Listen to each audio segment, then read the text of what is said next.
News 9, English news as it should be. Very good morning. You're watching News 9. I'm Karthik Malhotra. This is Morning Brief at 9. The big story coming this morning all the way from U.S. President Donald Trump's address to the nation. Trump says we'll finish the job in Iran soon, a day after saying objective of regime change has been achieved. Says won't let its allies in West Asia get hurt as he signals the war will carry on for another 2 to 3 weeks. Meanwhile, stock and oil markets give thumbs down to Trump's address. Asian stocks tank with South Korea's Kospi crashing over 4%, and Indian stock market signaling deep cuts on open. Brent oil climbs back above $105 a barrel. And coming up later on the show, NASA launches Artemis 2 with 4 astronauts for historic 10-day moon mission, first crewed lunar flyby in more than 50 years. All this and more on this edition of Morning Brief at 9.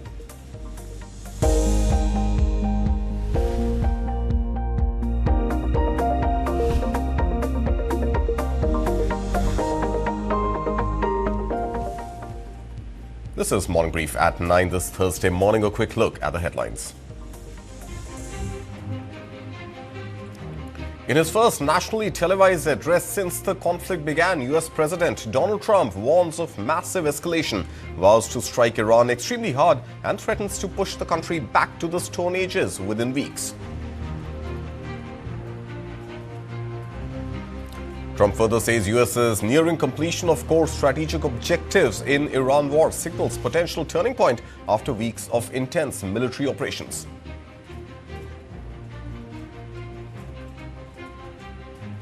U.S. President claims price rise in oil are temporary, says short-term increase is the result of the Iranian regime launching attacks against commercial oil tankers in neighboring countries.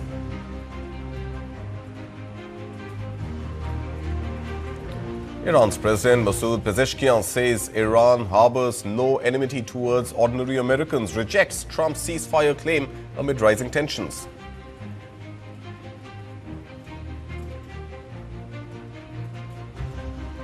Japanese Prime Minister Sanae Takaichi and French President Emmanuel Macron hold talks in Tokyo.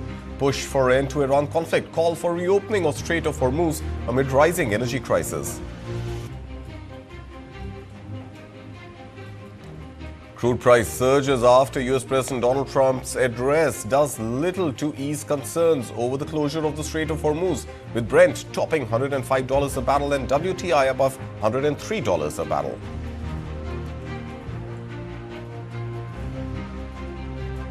Iran calls Washington's ceasefire demands maximalist and irrational, denies any negotiations are underway to halt the ongoing West Asia war.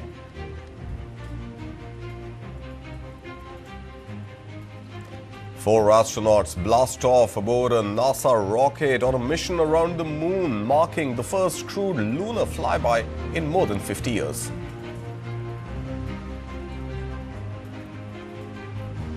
And SpaceX files paperwork with U.S. regulators for a potential stock market debut, with reports valuing the offering at $75 billion or more.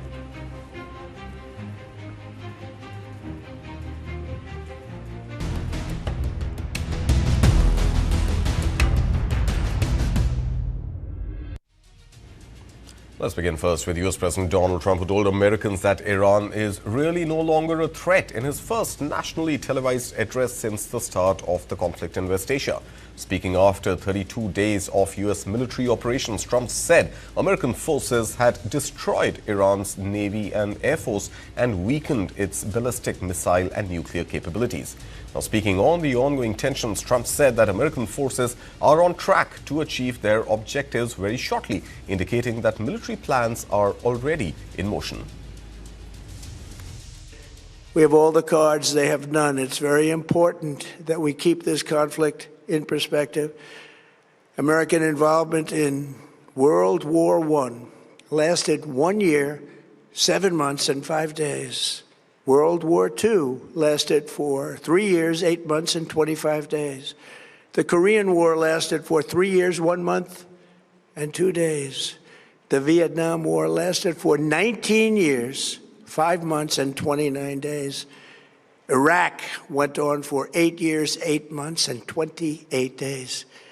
We are in this military operation, so powerful, so brilliant, against one of the most powerful countries for 32 days.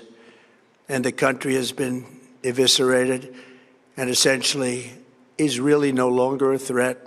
They were the bully of the Middle East, but they're the bully no longer. Tonight, every American can look forward to a day when we are finally free from the wickedness of Iranian aggression and the specter of nuclear blackmail. Because of the actions we have taken, we are on the cusp of ending Iran's sinister threat to America. And in a stark escalation, Donald Trump warned that Washington will strike Iran extremely hard over the next 2 to 3 weeks, vowing to hit the country back to the Stone Ages. Trump also blamed Tehran for recent spikes in gasoline prices, accusing it of targeting commercial oil tankers and destabilizing the region, arguing this shows Iran cannot be trusted with nuclear weapons. He further added that regime change was never the goal, but that change occurred because of their original leader's death. Trump reiterated that Iran's new leaders are less radical and much more reasonable. I can say tonight that we are on track to complete all of America's military objectives shortly, very shortly. We are going to hit them extremely hard over the next 2 to 3 weeks. We're going to bring them back to the Stone Ages where they belong. Many Americans have been concerned to see the recent rise in gasoline prices here at home. This short-term increase has been entirely the result of the Iranian regime launching deranged terror attacks against commercial oil tankers in neighboring countries that have nothing to do with the conflict. This is yet more proof that Iran can never be trusted with nuclear weapons, and the country has been eviscerated and essentially is really no longer a threat. They were the bully of the Middle East, but they're the bully no longer.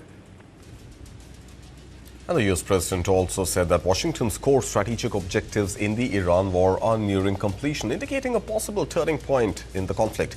In his address, Trump said the U.S. is close to achieving its key military goals after weeks of intense operations. Remember, the conflict, which began on February 28th with U.S. and Israeli strikes on Iran, has since escalated across the region, triggering retaliatory attacks on Israel, U.S. bases, Gulf states, and opening a new front now in Lebanon. We are systematically dismantling the regime's ability to threaten America or project power outside of their borders. That means eliminating Iran's Navy, which is now absolutely destroyed, hurting their Air Force and their missile program at levels never seen before, and annihilating their defense industrial base. We've done all of it. Their Navy is gone. Their Air Force is gone. Their missiles are just about used up or beaten. Taken together, these actions will cripple Iran military, crush their ability to support terrorist proxies, and deny them the ability to build a nuclear bomb. Our armed forces have been extraordinary. There's never been anything like it militarily. Everyone is talking about it, and tonight I'm pleased to say that these core strategic objectives are nearing completion. And we are going to finish the job, and we're going to finish it very fast. We're getting very close. I want to thank our allies in the Middle East, Israel, Saudi Arabia, Qatar, the UAE, Kuwait, and Bahrain. They've been great, and we will not let them get hurt or fail in any way, shape, or form. Many Americans have been concerned to see the recent rise in gasoline prices here at home.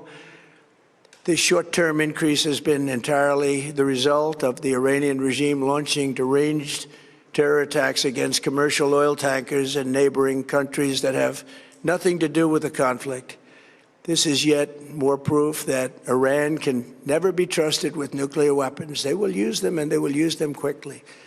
It would lead to decades of extortion, economic pain, and instability worse than we can ever imagine.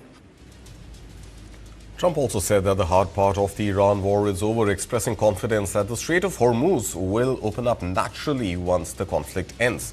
In his address, Trump claimed that Iran has been essentially decimated and said the U.S. is close to completing its military objectives after weeks of strikes. He added that oil flow would resume, bringing down gas prices and stabilizing markets. However, Trump also warned of further heavy strikes in coming weeks if needed, while insisting regime change was not an official goal. Iran has been essentially decimated. The hard part is done, so it should be easy. And in any event, when this conflict is over, the Strait will open up naturally. It'll just open up naturally. They're going to want to be able to sell oil because that's all they have to try and rebuild. It will resume the flowing, and the gas prices will rapidly come back down. Stock prices will rapidly go back up. They haven't come down very much, frankly. Thanks to the progress we've made, I can say tonight that we are on track to complete all of America's military objectives shortly, very shortly. We're going to hit them extremely hard over the next 2 to 3 weeks. We're going to bring them back to the Stone Ages where they belong. In the meantime, discussions are ongoing. Regime change was not our goal. We never said regime change, but regime change has occurred because of all of their original leaders' death. They're all dead. If there is no deal, we are going to hit each and every one of their electric generating plants very hard and probably simultaneously. We have not hit their oil, even though that's the easiest target of all, because it would not give them even a small chance of survival or rebuilding. But we could hit it, and it would be gone, and there's not a thing they could do about it. They have no anti-aircraft equipment. Their radar is 100% annihilated. We are unstoppable as a military force. And well, Iran's Supreme Leader Mojtaba Khamenei has sharply criticized what he called a ruthless American and Zionist enemy, referring to the United States and Israel as the conflict enters its 5th week. In a letter marking the Islamic Republic Day, Khamenei accused both nations of showing no regard for humanity, morality or life. He also condemned the reported attack on the Shajere school, which Tehran says killed over 175 people, including children and teachers, during the first day of joint U.S.-Israeli strikes. And despite the escalation, he struck a hopeful note, saying Iranians continue to plant the seed of hope for a stronger future.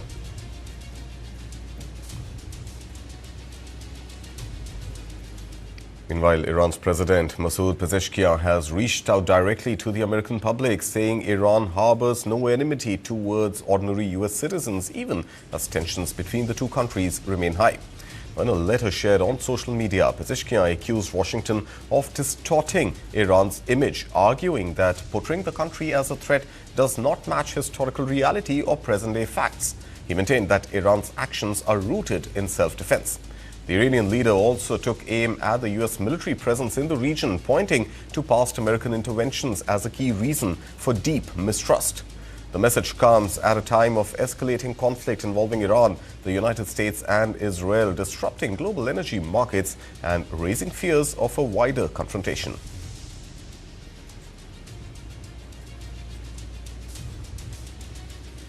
Well, the U.S. President has called on major global economies to take responsibility for securing the Strait of Hormuz, urging countries like Japan, France, South Korea and China to step in. Now, speaking at a White House event, Donald Trump said nations dependent on the key oil route should play a more active role in protecting it as tensions in the region continue to disrupt global energy supplies. The problem with the Strait is they can have one terrorist there with a machine gun someplace, and they'll say, oh, it's not totally clean, So let them do it. Let France do it. They get a lot of oil from the Strait. Let the European countries do it. Let South Korea, who is not helpful to us, by the way, let South Korea, we only have 45,000 soldiers in harm's way over there right next to a nuclear force. Let South Korea do it. Let Japan do it. They get 90% of their oil from the Strait. Let China do it. Let them all do it. What the hell are we doing it for? And Japan and France have agreed to step up coordination to push for an end to the US-Israeli war with Iran and reopen the vital Strait of Hormuz. During talks in Tokyo, Japanese Prime Minister Sanae Takaichi and French President Emmanuel Macron stressed the urgency to restoring energy security. Remember, the strait handles roughly a fifth of the world's oil and LNG flows, and its closure has driven up global energy costs. Japan, which relies on West Asia for about 90% of its oil, has already begun tapping into reserves to manage the impact. Both leaders underlined the need to ensure freedom of navigation in the region. France is consulting multiple countries on a potential mission to reopen the waterway, while Japan is considering sending minesweepers within the limits of its pacifist constitution. Now, beyond the crisis, the two nations also agreed to deepen cooperation in the Indo-Pacific, including partnerships on critical minerals, civilian nuclear technology, and artificial intelligence.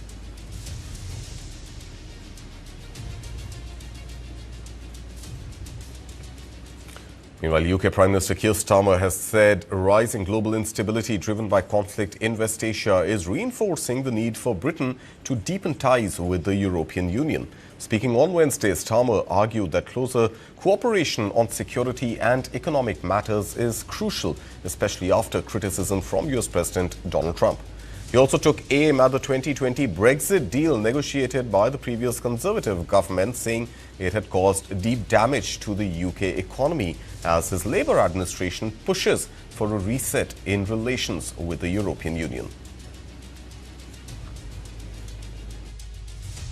Brexit did deep damage to our economy, and the opportunities to strengthen our security and cut the cost of living are simply too big to ignore. So, in the coming weeks, we will announce a new summit with our EU partners. And I can tell you that at that summit, the UK will not just ratify existing commitments made at last year's summit. We want to be more ambitious. Closer economic cooperation, closer security cooperation, a partnership that recognises our shared values, our shared interest, and our shared future. This is not our war. We will not be drawn into the conflict. That is not in our national interest. And the most effective way we can support the cost of living in Britain is to push for de-escalation in the Middle East and a reopening of the Strait of Hormuz, which is such a vital route for energy. And on to secondary impact of the war in West Asia. Well, South African farmers are struggling to secure enough diesel just days before harvest as fuel shortages and soaring prices disrupt operations across the sector. The crisis is being driven by global energy turmoil, with key routes like the Strait of Hormuz choked, pushing crude prices higher and tightening supplies. Farmers across the country say diesel is becoming harder to source, with supplies facing surging demand, logistical challenges and hoarding. Days before the harvest begins, this South African farmer is at a loss as to where he can source and afford fuel. We'll probably be using pretty close to 2,000 litres a day. So 2,000 litres a day, 12,000 litres, that's 6 days, then you're out of fuel. Derek Matthews is among thousands of farmers struggling with a double price blow. Both fuel and fertiliser costs have shot up as the US-Israeli war against Iran continues into a second month. And key energy transit routes, like the Strait of Hormuz, have been choked, upending global energy markets amid higher crude oil prices. Farmers across South Africa complain that fuel is becoming difficult to source as suppliers grapple with higher demand, logistics constraints, and hoarding of unregulated diesel. When I put the order in, the price was still at 18 Rand a litre. Okay.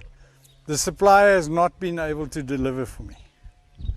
Every second day they come back and then there's this hold up, they haven't got fuel, their trucks didn't get fuel. In the weeks since Matthews placed his order, prices have risen by a third to 24 Rand, equivalent to $1.43 per litre. At those prices, some of his crops become less financially viable, he said. It doesn't make any financial sense at all to grow maize. And while fuel industry executives and government officials assured farmers that fuel stocks are sufficient to cover April with isolated disruptions, a March survey by Agri South Africa found that just under half of farmers who responded couldn't get diesel.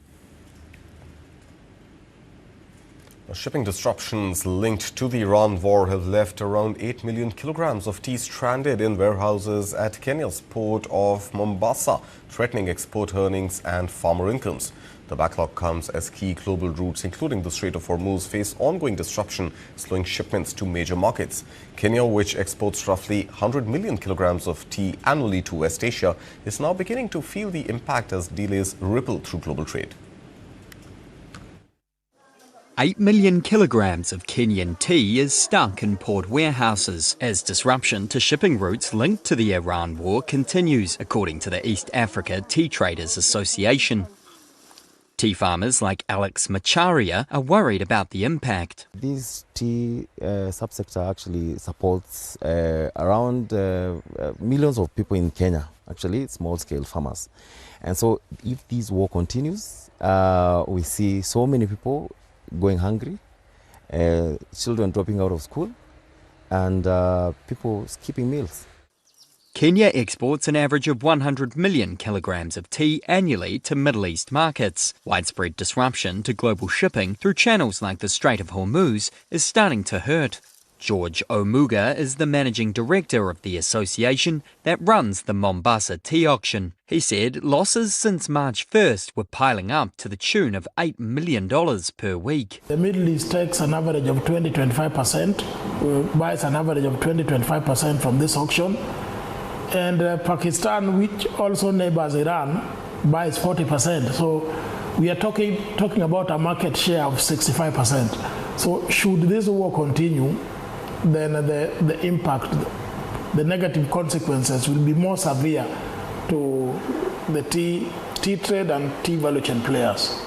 Tea destined for Pakistan and Egypt was still moving, but only via longer routes, driving up freight and insurance costs and squeezing exporters' margins.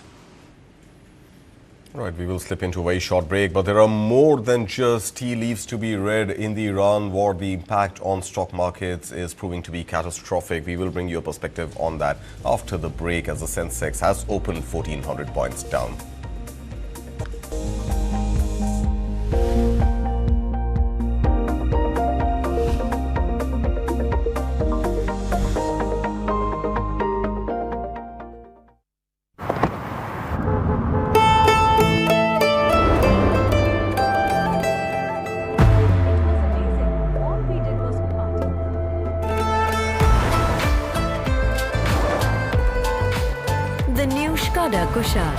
Easy to love.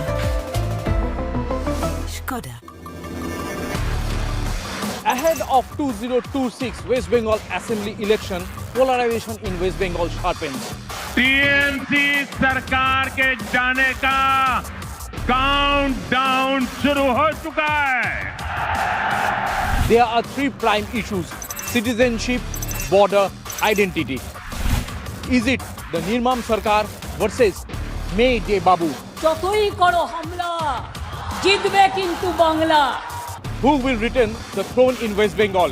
Can West Bengal look beyond the muddy water of violent politics? From the ground, the questions that matter, the voices that shape the vote. India votes, only on News 9.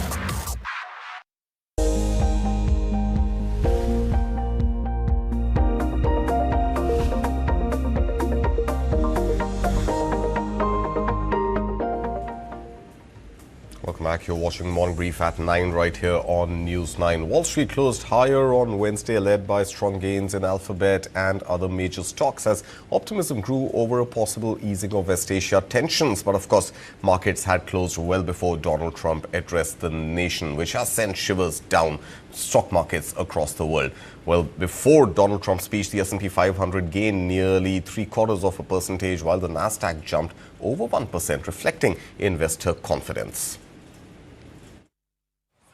U.S. stocks ended higher on Wednesday, with the Dow gaining about 0.5%, the S&P 500 adding almost 0.75%, and the Nasdaq climbing more than 1%.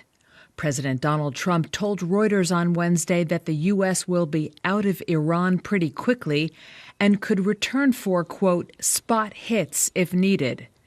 And in a social media post, Trump said that Iran had asked for a ceasefire, but that he will consider it only after Tehran stops blocking the Strait of Hormuz.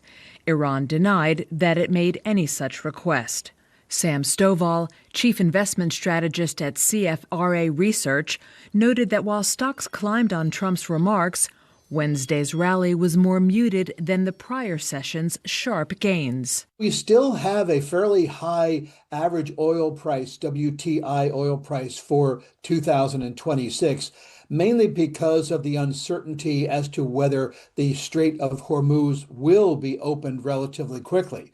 The True Social Post indicated that Iran is looking to settle a ceasefire. But I think most investors today sound like they come from Missouri saying, I want to see the facts. I want to have the proof that this is actually going to happen. So show me before I actually respond too aggressively. Trump was scheduled to appear in a televised address about the war Wednesday evening. Among the day's stock moves, technology-related heavyweights rallied, with Alphabet rising nearly 3.5%, and shares of Meta Platforms and Amazon also gaining. News that SpaceX confidentially filed for an initial public offering sent space stocks higher. Intuitive Machines gained 9%, Planet Labs rose 10%, and Rocket Lab added 2%. The Destiny Tech 100 investment fund, which owns SpaceX shares, jumped by roughly 9%. On the downside, shares of Nike slumped 15.5% to their lowest level in a decade after the sportswear giant forecast a surprise drop in its fourth quarter sales. All right, so that was an update on U.S. markets that ended higher. But remember, that was before U.S. President Donald Trump took to his address to the nation. Meanwhile, after his address to the United States ended, Asian markets have shown very, very weak signals, with the Kospi down more than 4%. That's South Korea's benchmark index. Meanwhile, the Nikkei 225, Japan's benchmark, is also down almost 2% in trade. And Taiwan's TAIEX also continues to reel under pressure, down about 1 1/3% each point. Now, Hang Seng, Hong Kong's main benchmark, is down 1%, and China's Shanghai Composite Index is down 0.5 percentage point. All this as a direct reaction to the fact that Donald Trump says the war in Iran could continue for the next 2 to 3 weeks. Meanwhile, no clarity yet on the reopening of the Strait of Hormuz, a critical supply line to feed oil into South Asia. Indian markets too reeling under pain this morning. The Sensex and the Nifty have opened much weaker than their closes yesterday. Sensex and Nifty 50 both down more than 2 percentage points each in the first 5 minutes of trading. Sensex crashes by about 1,400 points, now well below those levels of 72,000, trading at 71,639. Nifty 50, meanwhile, also down more than 2%. That's about 460 points down, trading at levels of about 22,200. Deeper pain felt across the mid-cap and the small-cap space. Both those indices are down more than 2.5 percentage point each at levels of about 52,000 and 15,000 respectively. Volatility in the Indian stock markets continues to remain high at about 26 levels. Let's look at the Nifty 50 heat map, and it's pretty much a sea of red where every single stock is reeling under pressure this morning.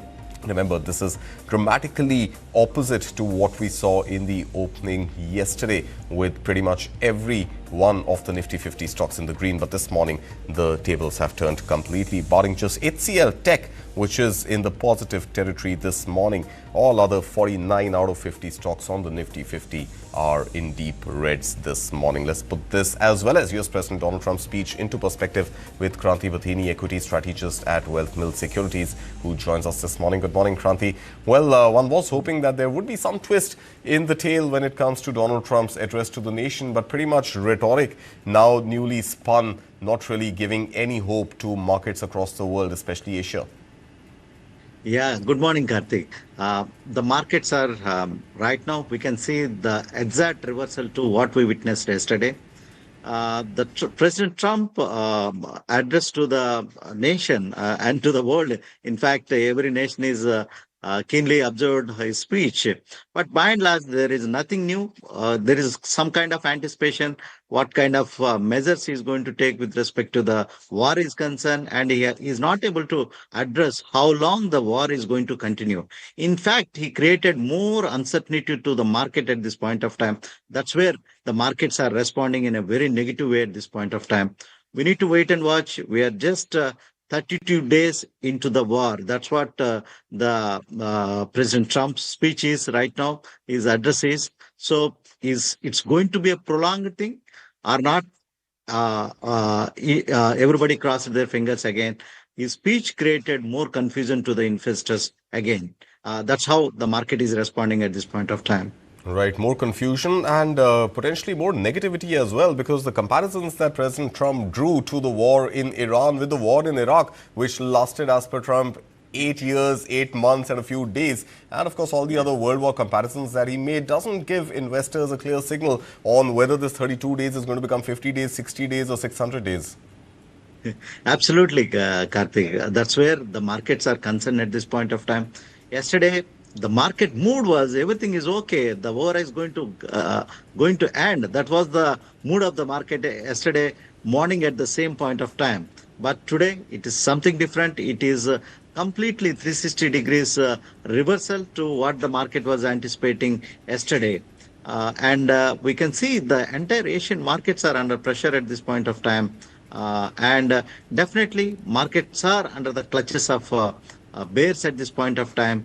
And as the crude oil has been rising, that's creating extra pressure on the market at this point of time. As long as crude is not controlling crude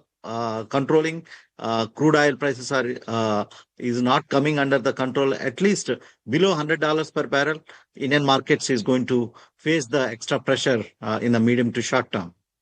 And crude at 106, obviously continuing to fuel concerns of the fuel shortage, which is likely to continue. I'm looking at the biggest gainers, the biggest losers, I beg your pardon, on the Nifty 50 this morning. And these are stocks which are down almost 3% or even more than 3% in some cases. And pretty much no real, direct fuel impact, but a lot of indirect fuel impact, because the first one on the left-hand side of the screen are the banking stocks, which are badly hit again with fuel prices rising, the pressure on the Indian rupee and FII outflows, which seemingly continue to hurt investor sentiment in banking stocks. But then you've also got the power generating companies, which are at some level dependent on LNG, which continues to be restricted by the Strait of Hormuz, showing deep pain this morning. NTPC and power generation both down around 2.5% and 3.5% each. You've also got Asian Paints, which again, crude oil being one of the components that goes into paints, down almost 3%. You also got Adani Ports, which is down about 3.5%. Indigo, with flight disruptions in the West Asian region continuing to be disrupted, down about 4%. Overall, the impact of this prolonged war is seen across sectors. Is there any sector at this point, Kranti, which one can say is insulated from what is happening in West Asia? Interesting question, Karthik. Yeah, you can see the inflation is the key worry across the globe, right? Not only in India. And look at US, the gasoline prices are at $4 per gallon.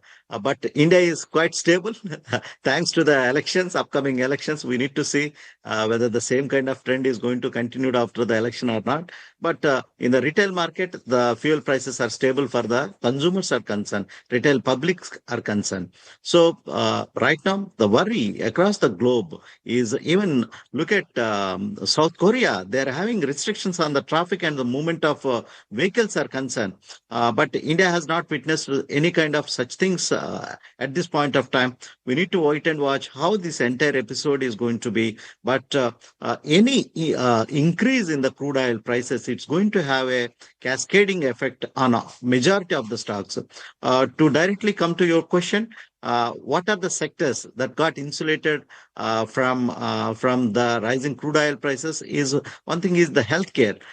this is one sector which is by and large insulated from the crude oil prices. But inflation is the key concern. It's going to have any rise in the crude oil prices that's going to have impact on every part of the segment in the supply chain, Karthik. So goods has to be moved. So that's going to have impact on by and large every sector. But healthcare is somewhere much insulated at this point of time. All right. It's interesting you mentioned healthcare because even healthcare stocks today are taking a beating. Kranti, Sun Pharma is down almost 5%. Davis Lab, Torrent Pharma, Dr. Reddy's, Lupin, all of them being battered. Absolutely no respite there from investors' wrath, which is visible on these stocks. But I was also picking up this information that, that there are critical chemicals. Healthcare is, pharma is one segment. Okay, you're talking about the services part of it. Yeah. The healthcare hospital chains are much insulated at this point of time. Sure. But they are pricey. Right. Let's come specifically to pharma stocks because these pharma stocks are also dependent on key chemicals and key components that come from West Asia. And that also seems to be impacting their output, isn't it?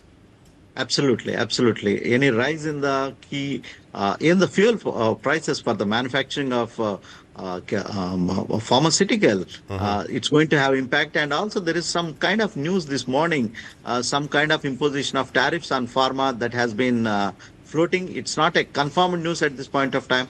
That can be creating some kind of a pressure on the pharma stocks at this point of time, Karthik. It's interesting you mentioned tariffs on in India the 2nd of April, still just about the midnight of 1st and 2nd of April in the US, and almost exactly a year to the Liberation Day tariffs announced by US President Donald Trump. Kranti, it's been a fantastic year, one would say incredible, isn't it? 2nd April 2025 to 2nd April 2026. What all has the world gone through? Of course, all on the fancies of one man called Donald Trump. If you were to wrap up the impact of the last 1 year in the larger, longer history of a country, how would you do that? Karthik, it's been a roller coaster ride, and it's a turbulent time for the market. And people like you and me who are in the market, and especially like you in the journalism, people have been having a sleepless nights. And in the sense, people are checking what he's telling in the middle of the night. And after waking up also, his statements are, because the kind of position the U.S. President carries, it's going to have impact on everyone.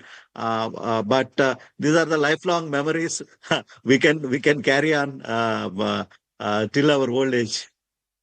Lifelong memories, one wouldn't really be sure whether these are positive memories or negative memories to carry, but let's leave it at that. For the 2nd of April India time, exactly a year since Liberation Day tariffs. Kranti Bhatiri, thank you so much for your time, and always a pleasure having you here with us. And moving on now to another story, another secondary impact of the rising crisis in West Asia. And this one comes to air travelers here in India, as air travel is set to get more expensive after aviation turbine fuel or ATF prices were hiked by over 8.5% on Wednesday. Now, India's largest airline, Indigo, has become the first carrier to pass on the increase, announcing fresh fuel surcharges for new bookings starting today. Domestic passengers will now pay between 275 rupees and 950 rupees per sector, depending on distance, while international surcharges could go up to 10,000 rupees on long-haul routes. The hike comes as global jet fuel prices surge, driven by disruptions linked to the Strait of Hormuz crisis, pushing aviation costs sharply higher. However, the government has stepped in to soften the impact, allowing only a partial and staggered increase in domestic ATF prices instead of a full pass-through of global rates. Civil Aviation Minister K. Rammohan Naidu said the calibrated increase would help shield passengers from steep fare hikes, in fact, while easing the cost burden on airlines, supporting the continued stability of the aviation sector and ensuring smooth movement of cargo and air connectivity for trade and logistics. For now, a calibrated hike may offer some relief, but if global oil prices remain elevated, further fare increases could be on the horizon.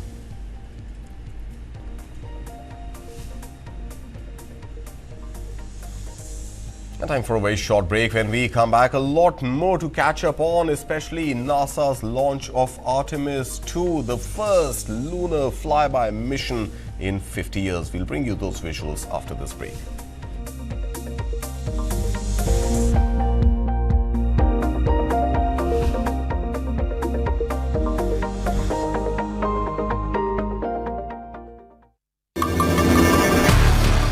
Kerala, politics turns tense yet again. Kadalinde Makalakka Namaskaram. Can fate in Sabrimala torpedo politics? Will corruption allegations decide the mandate? LDF leadership is corrupt. BJP and LDF are joined together. From the ground, the questions that matter. The voices that shape the vote. India votes. Only on News 9. What you saw me on the field and off the field is like chalk and cheese. No guts, no glory, no pain, no gain. My tendency is to go for magic, not for perfection. I never give up. I like to win. Just me being here, it's a statement. When chips are down, the whole team could have looked up to you, said, Dada is still there. Every time, whether I scored 100 or a Sachin scored 100 or a Rahul scored 100, the scoreboard said India won. Let the kids know and the families know that one of the best ways to get a good education, go to a good school and a good college anywhere in the world is if you play a sport well. There is a quality about me, which is why perhaps people feel I'm a perfectionist, because I don't get tired easily. In Germany, the biggest newspaper was written on the first page, this is a finishing from Lothar Matthäus' career, and this was motivating me. I was literally on my phone at home and they're like, oh, we have the results. We suggest that you remove your breasts. And I'm like, wait, what?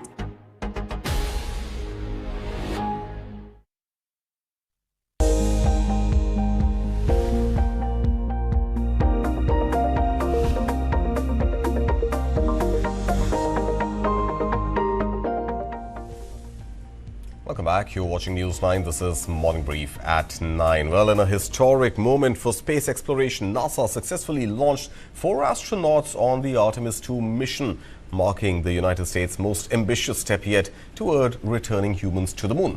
The Space Launch System rocket rode to life from the Kennedy Space Center in Florida, carrying the Orion crew capsule into space in a dramatic liftoff. On board are NASA astronauts Reed Wiseman, Victor Glover, Christina Koch, along with Canadian astronaut Jeremy Hansen. The crew is set for a high-stakes, nearly 10-day mission, flying around the moon and back, traveling farther into space than any humans before them. This is the first crewed mission under NASA's Artemis program, a multi-billion-dollar initiative aimed at establishing a long-term human presence on the moon over the coming decade.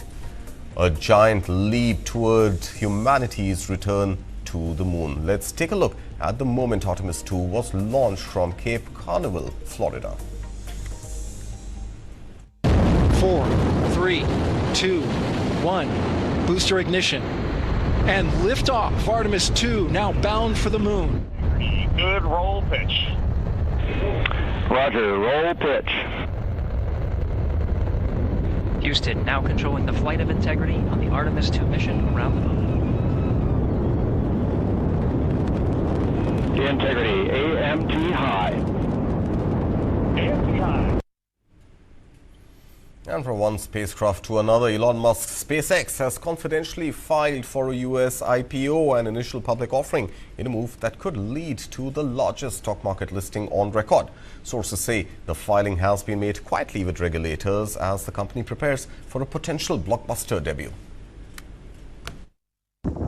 Elon Musk's SpaceX has confidentially filed for an initial public offering, setting the stage for what could become the largest stock market listing on record. That's according to a person familiar with the matter who spoke to Reuters on Wednesday. SpaceX could seek to raise more than $50 billion in the IPO, handily surpassing Saudi Aramco's public offering in 2019, which remains the largest IPO on record. The filing comes after SpaceX absorbed Musk's artificial intelligence startup xAI. The deal valued the rocket company at $1 trillion and xAI, which developed the Grok chatbot, at $250 billion. The The public listing would potentially value SpaceX at $1.75 trillion, signaling that space exploration has moved from a speculative venture to a mainstream investment theme. A blockbuster SpaceX debut could jolt the IPO market back to life after years of subdued activity. Some investors could be drawn in simply by Musk's brand, while others may be seeking exposure to SpaceX's fast-growing space and satellite businesses. Musk's sprawling business empire, unofficially dubbed the Muskonomy, includes Tesla, brain chip maker Neuralink, tunnel digging firm The Boring Company, and social media platform X, which last year was folded into XAI. Analysts say that questions regarding Musk's ability to oversee multiple companies with market values exceeding $1 trillion could temper investor enthusiasm in the IPO. Meanwhile, several other high-profile startups, including ChatGPT maker OpenAI and rival Anthropic, are also said to be weighing large IPOs, setting up a broader test of investor appetite for new listings. And from Elon Musk's one company to another, electric vehicle giant Tesla is seeing a strong rebound in Europe, with new car registrations more than tripling in France in the month of March. The figures come close to a two-year high, signaling a sharp recovery in demand. Now, sales have also doubled across the Nordic countries, reinforcing signs of a broader comeback in the region. New registrations of Tesla cars more than tripled in France in March, just shy of a two-year-old record high, and they doubled in the Nordic countries. The data released on Wednesday is the latest sign of the EV giant's sales recovery in Europe. Tesla lost almost half of its European market share last year. It was due to a combination of growing competition, especially from Chinese brands, its lack of new models, and reaction to CEO Elon Musk's political stance. Since it started to roll out new, cheaper versions of some models late last year, Tesla's European registrations, a proxy for sales, have reversed course and returned to growth in February. In France, 9,569 new Teslas were registered. That's a 203% increase from a year earlier. Overall, monthly car sales in France grew for the first time since October. Data showed that in Norway, Sweden and Denmark, Tesla registrations were up 178%, 144% and 96% respectively. And staying with electric vehicles, China's BYD has reported a seventh consecutive monthly decline in sales, highlighting growing challenges in its home market. The drop comes as competition intensifies in China, the world's largest auto market, with multiple players battling for market share. Now, despite its strong global presence, BYD is now facing pressure from both domestic rivals as well as international brands. BYD posted a seventh straight monthly sales decline in March, according to Reuters calculations. That's as the Chinese electric vehicle maker struggles with growing competition in the world's largest auto market. BYD's sales plunged over a fifth last month from a year earlier, Reuters found. However, this had eased from a 41% year-on-year decline in February, based on a post from an executive at the automaker. Calculations also showed Q1 sales were down 30% from the same period in 2025. BYD's sales in its home market have been squeezed by growing competition from rivals including Geely and Leap Motor. It prompted the EV market's leader last month to roll out its first major battery upgrade in 6 years. The new lineup is priced above $21,700, a key threshold in China's hyper-competitive EV market. And it's raised doubts about BYD's ability to boost sales as buyers continue to favour cheaper models. Overseas sales remain a bright spot, totalling over 45% of all vehicles sold last year. BYD is, quote, highly confident of hitting its 2026 overseas sales target of 1.5 million vehicles, Reuters reported on Monday. And staying with corporate China, well, Chinese tech giant Huawei has reported a modest 2.2% growth in revenue for the year 2025, reflecting a mixed performance across its business segments. The company's core divisions, including telecom infrastructure and consumer devices, posted steady gains. However, its cloud computing business saw a decline in revenue, indicating pressure in the segment. Take a look. Huawei reported just over 2% growth in revenue for last year on Wednesday. Its core businesses of infrastructure, network and consumer devices saw improvement, although its cloud computing operation declined. Huawei said it saw sales revenue of $127.5 billion, up 2.2% from a year earlier. While it's a positive update for the Chinese firm, it's still well below more than 22% growth seen 2 years ago. However, Wednesday's numbers did mark Huawei's second highest annual revenue. The firm's smartphone business had previously seen a major decline due to US sanctions, with total revenue down just under 30% in 2021.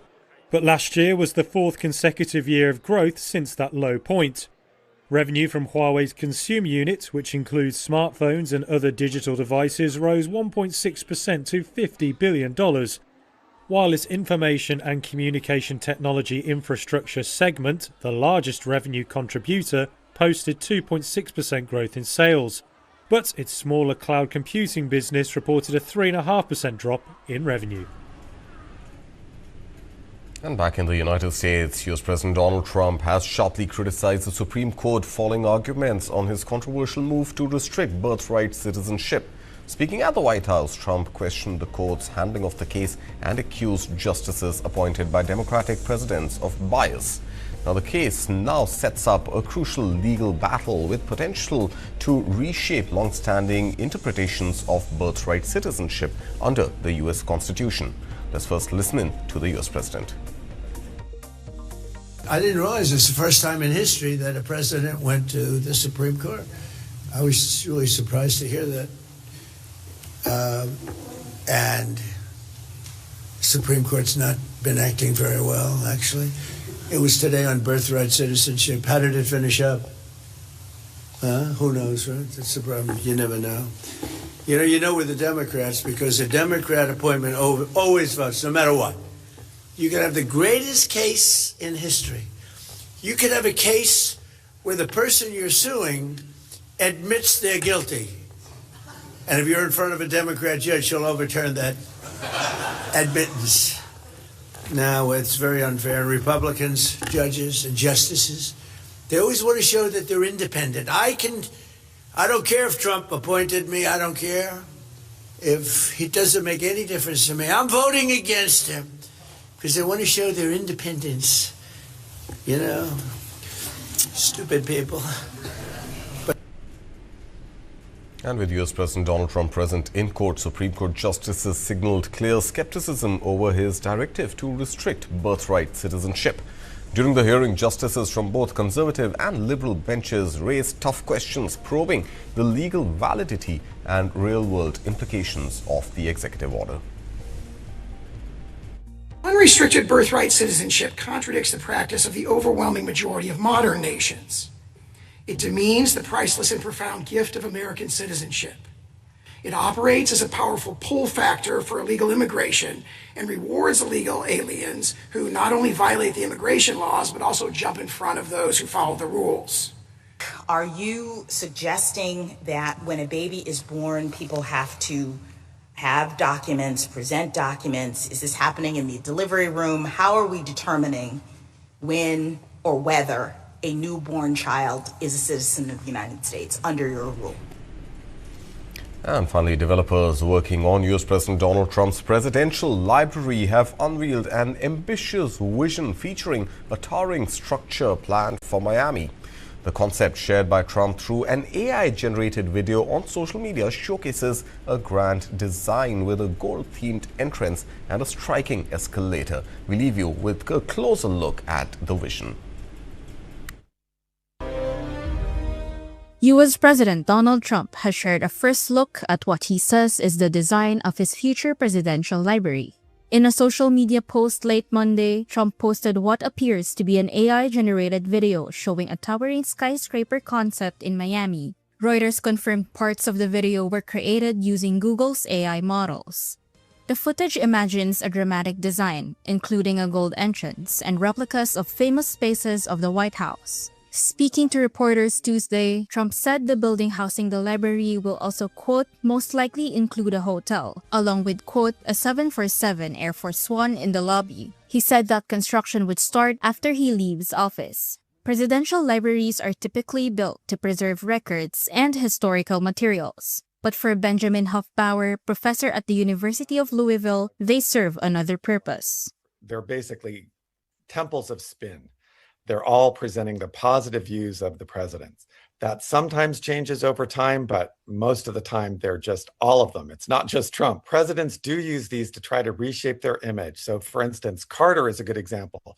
When he left office, he was not very popular, but after that, through the Carter Center in Atlanta, Georgia, he did all these philanthropic works across the world, won the Nobel Peace Prize, and now Carter's a very respected figure. So it was through the Carter Presidential Center that Carter rehabilitated his image. So, and all presidents do that to varying degrees of success. Trump is also pushing plans that would change the look of Washington, including a triumphal arch and a $400 million ballroom for the White House. No details were available on any specific architectural plan for the library, but the White House says donations are being collected for the project.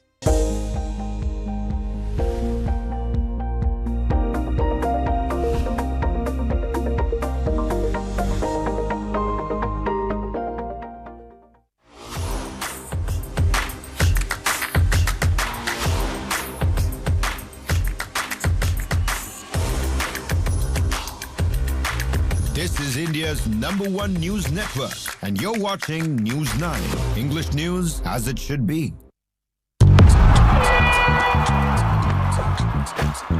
इस खेल में अकेला होगा हर नहले पे दहला होगा